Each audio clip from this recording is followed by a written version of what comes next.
FRC teams, and welcome to the first Fundraising Toolkit Section 4 webinar, which is focused on the topic of sponsor presentations.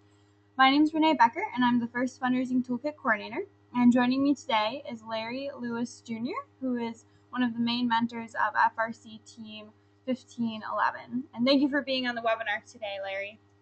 Yeah, thank you for having me. So a little bit of background about the Fundraising Toolkit. The Fundraising Toolkit was created using a grant from the Argus T Foundation. The focus was to help teams with their fundraising in their local communities, to help them develop relationships and to highlight successful fundraising methods that other teams in the community are implementing.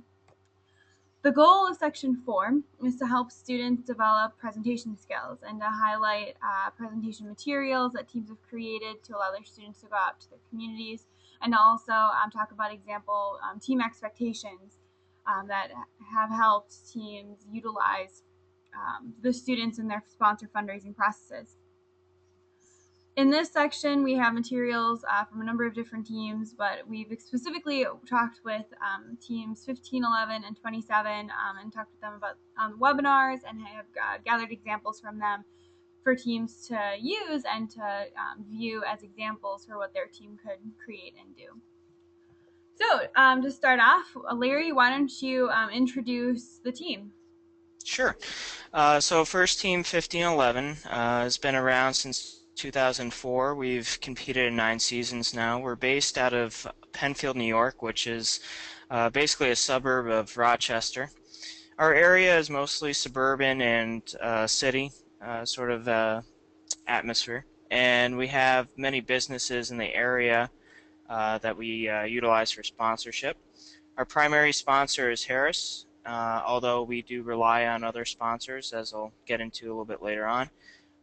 In 2013, we attended 2 regionals and championships.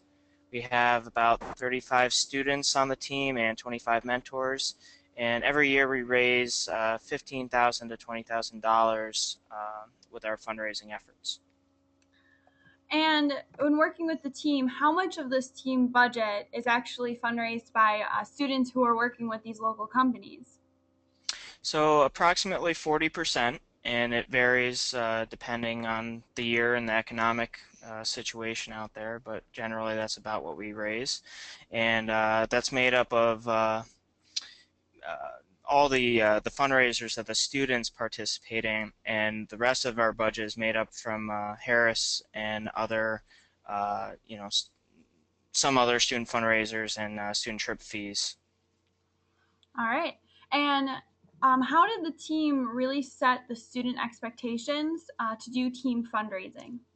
So the first thing I do is I establish an operating budget. I look at what trips we're anticipating going on, try to get an idea of how much my travel costs are going to be, and then from there I determine what my deficit is, and then that's essentially my target or my goal for fundraising. Then I work with the students to try to organize fundraisers to make up that deficit. And when do you normally set these fundraising expectations or the operating budget? So I set it pretty early in the year. I don't know exactly what regionals I might be going to, but I at least know that I'm going to be traveling, and based off of previous year's experience, I can kind of determine where I stand. I also have a good estimate on what my student head count is, so I can anticipate what my travel costs are going to be for hotel rooms and buses and things of that nature. And we plan to try to go to 2 regionals, and we plan for championships, even though there's no guarantee you're going to get it in. But at least then we're not caught in a situation where all of a sudden we qualify and don't have the funds to go. And I think that's a great thing for teams to keep in mind, is to really make sure that they are budgeting to attend champs in case that they do make it.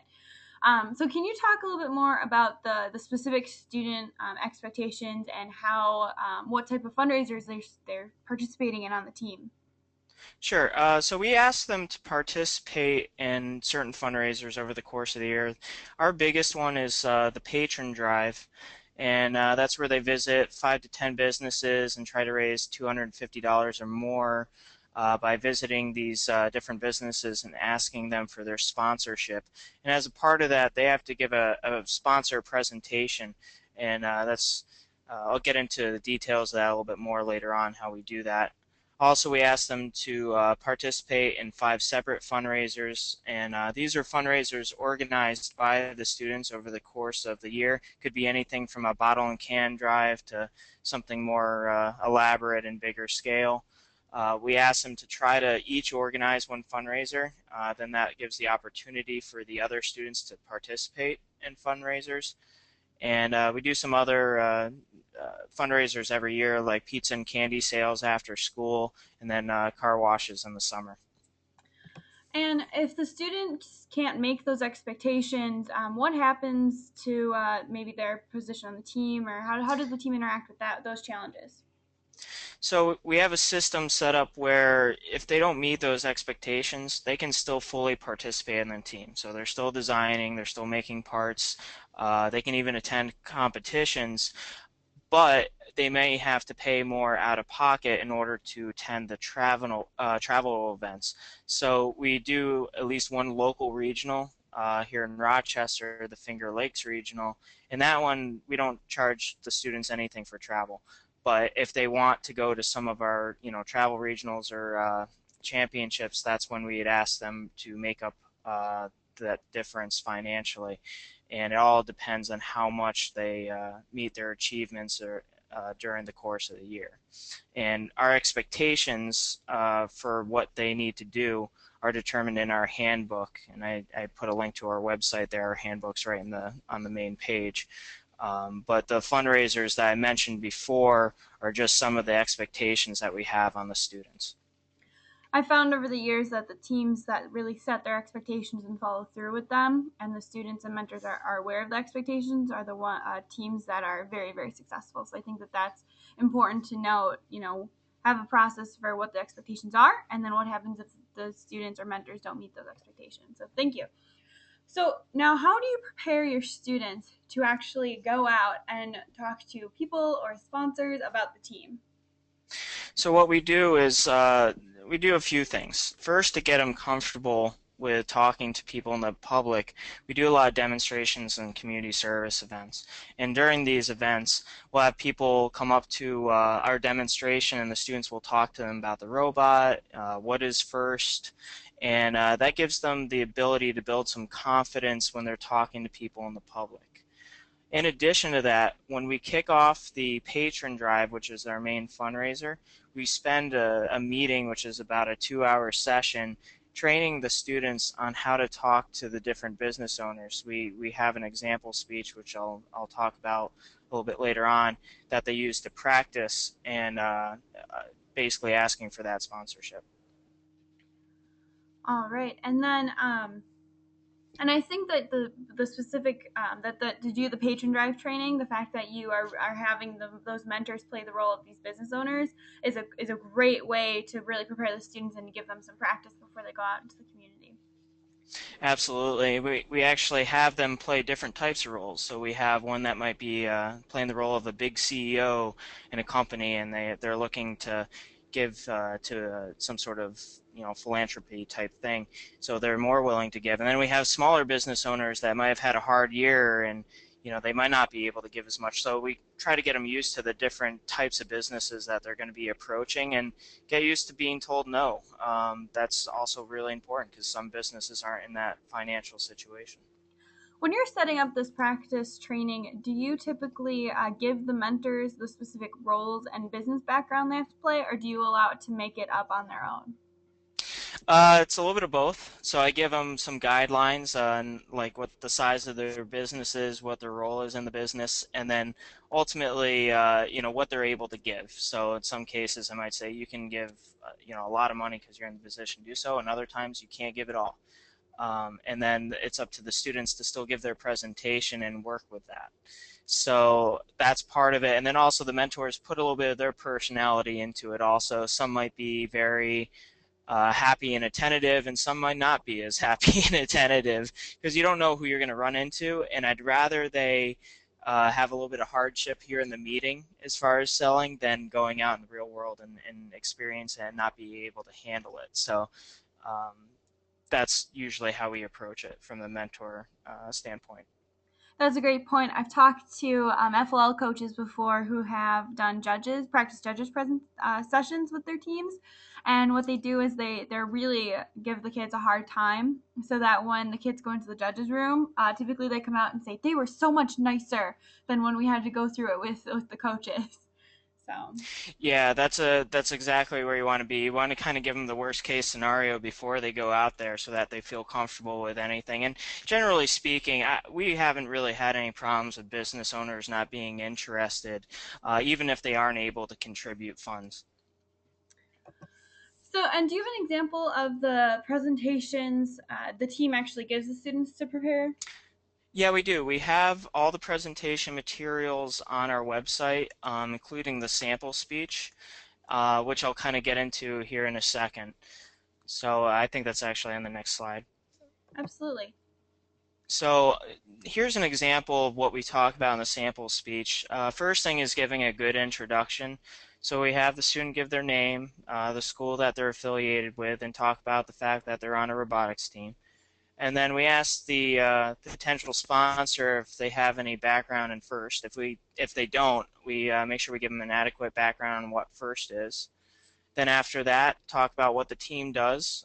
Mostly, we build a robot and we need support financially to do that, as well as travel, tools, basically trying to justify why we're, talking to them. And then talk about the patron book, which is what we give in return to the sponsor. We put together a book that consists of ads, but it also acts as our yearbook. It kind of contains information about the team, maybe some of our accolades over the course of the year, and then finally follow up with asking for support from that sponsor. We always invite them to come to upcoming competitions, whether it's an off-season competition local or some of the other events that we host or the official FIRST events in our area. And then regardless of the outcome, whether they sponsor us or not, we thank them for their time. And as you go through the year, if a sponsor does sponsor the team, do you have any examples of some of the ways the team thanks that sponsor for their contribution? Yeah, usually over the course of the year, in addition to coming up with a patron book and giving that to them, we also send them a newsletter periodically. Usually it's quarterly, so at least 4 times a year we try to send them something to let them know what the team's up to. And we also do a yearly team picnic, and we'll invite all of our sponsors to attend that picnic as well and have some FaceTime with the kids and get to see the robot and kind of hang out with them and see what their money is going towards. Thank you. And what does the student actually physically bring with them to this presentation? So we put together a binder, basically a folder full of the patron drive materials. So I'll have that sample speech in there, and that's more for the students' reference. So we encourage them to go home and kind of practice their speech in front of their parents. And then we have the actual solicitation form, which we'll show in a couple slides here, which outlines the information that we get from the sponsor and that we retain for our own records. There's a patron letter, which is in addition to the presentation the student does. It's something in writing that they can refer back to understand why we're asking them for funds. We have a team trifold that has general information on what FIRST is, as well as upcoming competition information about our team, and information about the whatever the game is for the current year. We have patron drive hints, which goes to the students, and it's just things to think about as far as how to get new patrons and also presentation hints. And finally, we have the patron books from previous years that we can show the patrons so they know what they'd be getting, and a cover letter that goes with that if we're dropping off those patron books, thanking them for their support. And a lot of these documents we do have up on the Fundraising Toolkit webpage for teams to be able to reference and take a look at their convenience as well. And this is the sponsor sheet. And so, do you want to talk a little bit more about the sponsorship form? Sure. So the part that you're looking at, there's 2 parts to this form. It's a single page document, but this top part here is for the sponsor to keep, and it just kind of shows, the level that they're signing up for. and how they collected the money and who they should make the checks out to and everything like that. It's more of the the information for the sponsor, and it has the date and the student contact information. So if the sponsor needs to follow up with the student that visited them, they can do that. All right. And then this is for our own team records, and it just lists off all the company information, how much they were able to give us, if the money was collected. And then also, because we're doing this patron book, we need to have their ad. So we have a couple different options for how they get that ad to us. And then finally, just a signature from the company saying that, this, yeah, they visited us, and this is what we did. And also student contact information for the adult that's tracking our patrons to make sure that they can get a hold of the student. And how does the team engage parents into the process of fundraising? So we do that in a couple ways. One of the ways is currently we have a parent acting as the lead organizer for the patron drive. It doesn't have to be, but it just needs to be an adult. But right now we have a parent in that role. And they track what businesses the students visit and what their visitation status is, as well as if that company gave us any money or not. And then the next thing is they help out by giving rides to the students to visit these patrons, which is a big deal. Usually they'll carpool. They'll get a few students together in one car, and the parent will drive them around to the different businesses and visit these different patrons. And we do, last year we started kicking off a patron day where we have a bunch of parents get together, they meet at the school, they divvy up the kids in the cars, and then they go off and they do patron visits for the day. And as an effort to try to organize the students a little bit more to knock out some of these sponsors early. And if a team has limited parent involvement, do you have any suggestions for how they can engage their parents into this process? Sure. The big thing is letting the parents know that you need their help. And sometimes that's hard to do. What we've done initially to kick it off is we had a parent email list. So if we need to get a hold of all the parents at once, we have one address I can send an email to and say, hey, we need help with this. And that usually will help get them involved. We also kicked off a committee recently on our team of parents that are sort of a core group of parents, and it's their job to try to get newer parents up to speed on what our team does, and ultimately get them involved in supporting our events, such as the patron drive.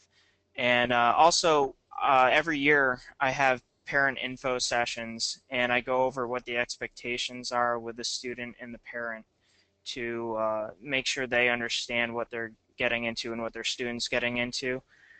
Ultimately, if you can't get parents involved, teachers, depending on what amount of free time they have, will help out, or other mentors as well. And how does the team manage your database of the sponsorship and the interactions the students are, making with the sponsors of the team? So we have one adult that maintains the database, and it's an Excel spreadsheet, and it kind of lists out all the different businesses and which students are assigned to what business, and then what the status is if they visited that sponsor or not, and if they were able to get any funds or not. And that's sort of our master spreadsheet on what how we track this. And it's important that we don't have too many hands in that, because if there's too many changes at once, it might not be up to date. And our worst case scenario is we don't want to overlap on a sponsor, meaning I don't want a student to visit the same sponsor, or more than one student visit the same sponsor. I don't want to take up more time than what we have to, and so we're pretty diligent about making sure that the students understand they shouldn't visit a sponsor unless they're cleared to do so. And if they want to take on a new sponsor, they need to talk to the adult coordinating that database, get it added to the database before they go and visit, just to make sure there's no conflicts. Are there ever times where a student may finish their specific sponsors that they've been assigned, and that they are assigned additional ones at a team meeting?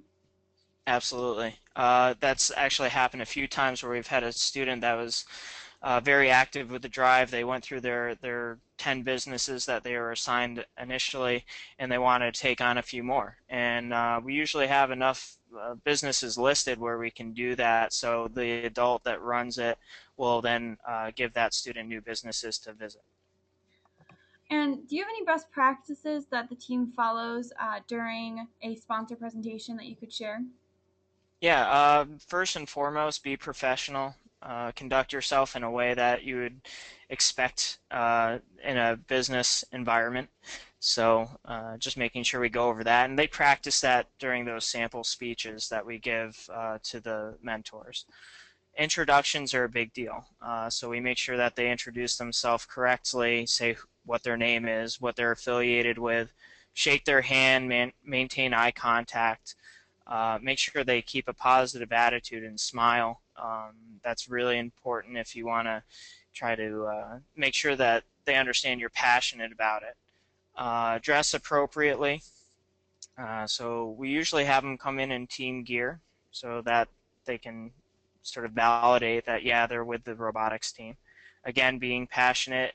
We ask them to take their sample speech and make it their own. So we don't have them go in and read it verbatim. In fact, I discourage that. I say, this is just a guideline. Get comfortable with talking about the team and about first, and then go in and kind of own that speech and make sure you keep the passion in there. That's key. And then make sure you explain what first is. So a lot of new businesses that we haven't approached yet don't know what first is. So it's important to explain that. And how does the team really follow up and thank these team sponsors? I know you mentioned what they do to thank them before, but what's the follow up process throughout the year and as the team goes through their season? So there's a bunch of different ways we do it. There's a immediate thanks at the end of their presentation. We make sure that they, thank them for their time. These business owners are taking time out of their day. We know the saying, time is money, and we appreciate them just taking the time to talk with us. So I tell them always to thank them for their time. Then we send out those newsletters that I was talking about before, at least 4 times a year, if not more, during build season. We invite them to our events. That's a big deal. So if we can get them to come to a local event, that sort of speaks a lot more about what the program's about and what their funds are going towards when they can see the robot driving around the field. So we do a week zero event and we do an off-season event in addition to the official first event. So we give them a few opportunities to see the robot. We've also done demonstrations at sponsors. We had a sponsor that does a yearly sort of symposium, and we came by and demonstrated the robot at that. So that was a great way to kind of let them know where we are and to thank them. And we also do the patron books, which is our biggest way of thanking the sponsors by providing them with advertising for their business. And we do that through the books. We also put them on our robot in our shirts, depending on the level of contribution. And maintaining the relationship with the sponsors from year to year, can you touch on how that happens, or maybe some of the unique things the team does to make sure that when seniors leave, younger students are Sure. introduced? Yeah, so we what we do is we have the students, once they get assigned a sponsor, they'll keep that student for the duration of time that they're on the team. And that gives them the opportunity to build rapport with that sponsor. When they do their yearly presentation, the sponsor will know, oh, so and so is coming by. We've actually had sponsors say, hey, when is this student coming by? We want to talk to you about sponsorship again. So that's kind of a neat thing, how we're building rapport with those sponsors. Also, the newsletters, again, you got to send them some sort of correspondence every once in a while to let them know that you're out there, that you're using their funds correctly as intended, and that helps them want to donate to you. It might even increase the donation in the future. I talk about how we invite them to all the different events, and then also making sure that we, uh, you know, have them attend those events if possible. And it's important to have those multiple touches throughout the year with the sponsor in order to make sure that students aren't just going to the sponsor when money's needed. So it Mhm. sounds like the team's really focused on building a relationship with the community and with the sponsors as well. Well, and especially because some of these sponsors might be engineering companies and they might be potential mentors as well. So they might start out with just a financial contribution and it might turn into employees at their company coming out and mentoring the team. And how does the team interact with a local company that maybe wasn't able to sponsor the team this year? So we thank them at the point in time that we contact them. Um, we will most likely follow up with them the next year. We're not going to probably send them a lot of correspondence, maybe just the periodic newsletter, um, just to let them know that we're still out there and that we can use funds and we're active. And we try to be persistent, but you don't want to be too persistent because that can upset them as well. So it's sort of a balance, but we make sure that we don't disconnect as far as our contacting them because their situation might change the following year, where for whatever reason they're in a situation where they can give us funds. So we never exclude any sponsors if they've said no to us in the past. And has the team ever missed the fundraising goal been set by the mentor? Yes, we have. And usually how we make it up is we try to get the kids to organize other fundraisers. We do the first LED bulb sales, might do a couple additional car washes, or help the students out by giving them a list of fundraiser ideas, and have them sign up to try to lead one. Just trying to get more based on quantity of fundraisers at that point. Just have to increase our efforts. And do you have any tips or suggestions for these teams who are just starting to engage the local community and develop these long-term partnerships? Sure. Consider doing the patron drive. It's a really good way to kind of get out there in the community. It doesn't take up too much time to actually run the drive.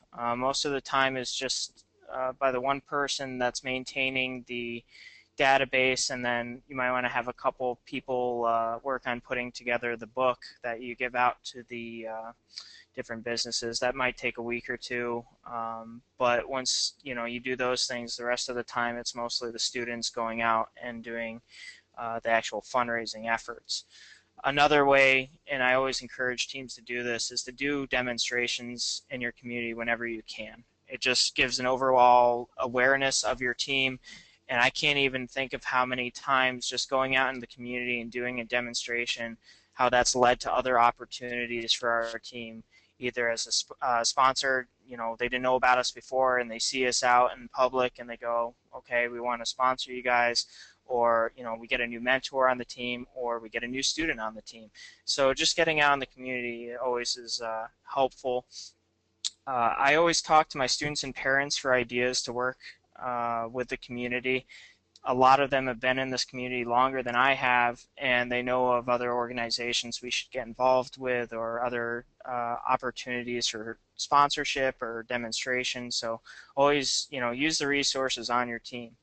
And finally, keep your sponsors updated. Make sure they know what you're doing. If you have a demonstration or a competition, let them know that you're there. And if you have any achievements, you win an award, make sure you celebrate that with your sponsors.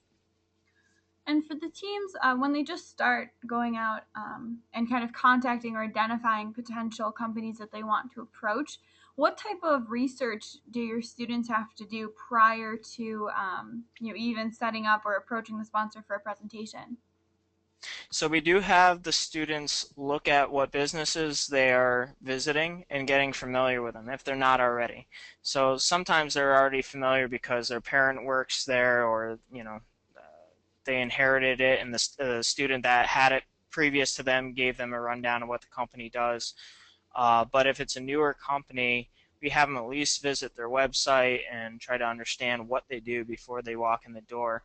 Because sometimes if a company can't give us money for sponsorship, they might be able to give us a gift in kind. So, for instance, we have a business that helps us out with welding. So they don't give us money any year, but they give us welding services. Or it might be a aluminum distributor, and they can give us aluminum. So there's a lot of different ways that we can get sponsorship that's not necessarily monetary. And in section one of the fundraising toolkit, there's the fundraising plan outline. And so in that outline, we actually are asking teams to identify what in-kind materials are needed so that they can look at potential sponsors in the area who would be able to donate food or t-shirts or things like that, so that the money that would normally be used on those items can be used in different areas. All right. And if teams have any questions about the fundraising toolkit or this webinar, feel free to contact me at rbecker@usfirst.org. And I would like to give a special thanks to FRC Team 1511 for the time and the materials that you've provided for this toolkit. Thank you so much. Yeah, no problem.